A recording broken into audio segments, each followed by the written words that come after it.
নমস্কার বন্ধুরা, চলুন আজ ঘুরে আসি দার্জিলিংয়ের বুকে থাকা আশ্চর্য গ্রাম মাঝিধুরা অর্থাৎ মিনি পেহেলগাম ও নেপাল দেশের বিস্তীর্ণ জায়গা, যা দেখতে আপনাদের ভীষণ ভালো লাগবে। রাত 10:30টার ট্রেন দার্জিলিং মেল করে রওনা দিলাম এনজিপির উদ্দেশ্যে। সুপ্রভাত সবাইকে। তো এসে পৌঁছে গেছি এনজিপি স্টেশনে। 1 নম্বর প্ল্যাটফর্ম থেকে বেরিয়ে একদম পিছনের দিকেই আছে হচ্ছে পার্কিং জোন এনজিপি থেকে।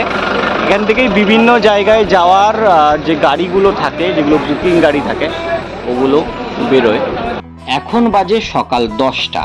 আজ বেরিয়ে পড়েছি মিরিকের পথে মিনি পেহেলগাম, মাঝিধুরা ও নেপালের নানান এলাকা ঘুরতে।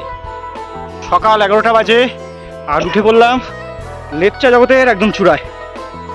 আজকে অনেক পর্যটকেরা এসেছে, কিন্তু কাউকেই আপনি উপরে দেখতে পাবেন না, কারণ এতটা নিচ থেকে উপরে আসা সত্যি কষ্টকর। উপরে আসতে গেলে একটু স্ট্যামিনার দরকার পড়বে। বয়স্ক মানুষদের পক্ষে আসাটা সত্যিই দুর্লভ। এখন আছি মাঝিধুরা অর্থাৎ মিনি পেহেলগাঁওতে। চারপাশের অ্যাটমসফিয়ারটা একবার দেখিয়ে দেবো। অসংখ্য পাইন গাছ। এই ভিতরটাতেই আপনারা সমস্ত পর্যটককে আসতে দেখেন। আমি একদম উপরেই রয়েছি। ভীষণ সুন্দর এই জায়গাটি। এই পাশটায় একটা মাঠও আছে খেলার, যেখানে নিয়মিত ক্রিকেট খেলা হয়। ভীষণ সুন্দর একটা অ্যাটমসফিয়ার দেখুন। রোদ আছে প্রচণ্ড পরিমাণেই, সাথে ঠান্ডা হাওয়াও আছে। ভীষণ সুন্দর একটা জায়গা এই মাঝিধুরা। মাঝিধুরার একদম ভিতরে আছি এখন, একদম মিডিলে। অ্যাটমসফিয়ারটা দেখাবো। প্রচণ্ড রোদ আছে আজকে।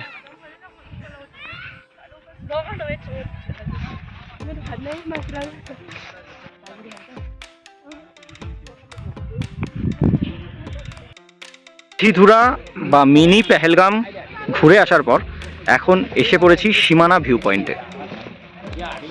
এই সামনের যে জায়গাটি দেখতে পাচ্ছেন, এটা হচ্ছে নেপাল। এটা হচ্ছে নেপালের অংশ। ঠিক এই জায়গাটাতে হচ্ছে মানেভঞ্জন।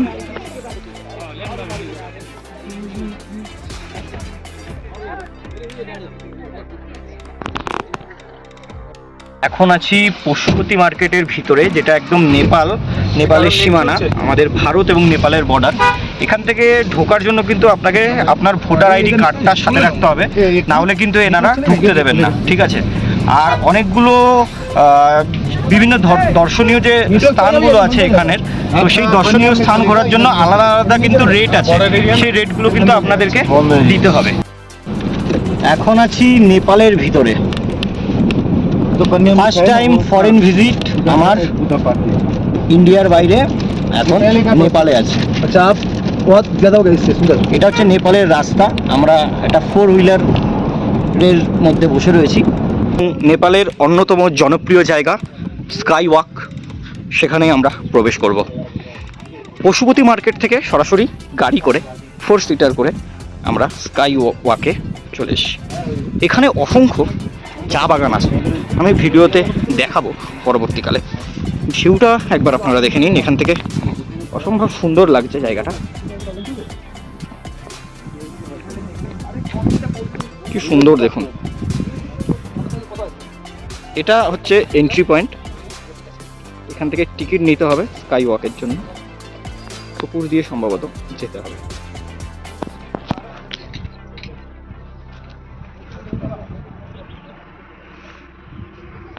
এই জায়গাটা দেখতে পেয়েছেন? ভীষণ সুন্দর, তাই না?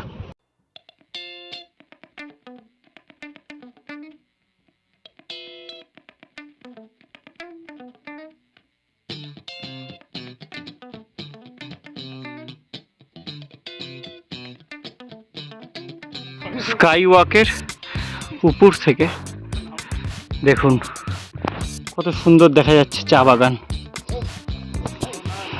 আমরা ছিলাম এই সামনের দার্জিলিংয়ে। সেখান থেকে পশুপতি মার্কেট হয়ে এইভাবে এলাম স্কাই ওয়াকে। এই সিঁড়িগুলো বেয়ে বেয়ে উঠতে হবে স্কাই ওয়াকে।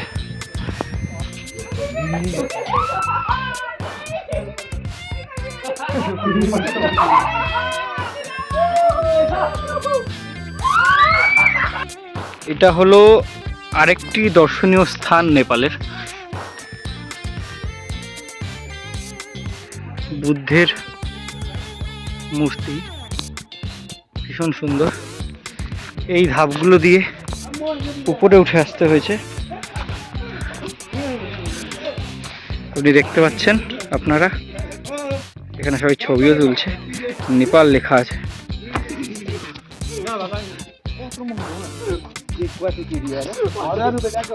চা বাগান আছে এদিকে, আর এখানে ব্রিজ আছে।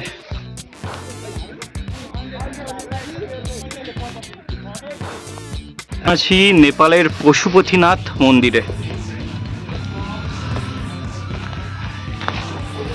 আর এদিক থেকেই পশুপতি মার্কেট দেখতে পাওয়া যায়। অসংখ্য দোকান আছে জামা কাপড়ের, আর এটা হলো পশুপতি মন্দির। এখন আছি এনজিপি স্টেশনে এবং রাত 8টা বাজে। এখন আমাদের 8:20-তে পদাতিক এক্সপ্রেস আছে, এটা করেই আমরা আবার শিয়ালদায় ফিরে যাব। আজকের দার্জিলিংয়ের এপিসোডটা এবং নেপালের বিভিন্ন জায়গাগুলো আপনাদেরকে দেখালাম। আশা করি আপনাদের ভালো লেগেছে। আরও নানান ধরনের ভিডিও এই চ্যানেলে আসবে।